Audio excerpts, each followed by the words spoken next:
Getireceğim sana oğlumuzu. Dünya üstümüze kalksa getireceğim oğlumuzu. O herif o uşağın babası.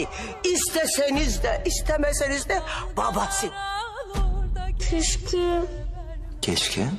Tahir abim babam olsaydı. Ben senin babanım. Anladın mı?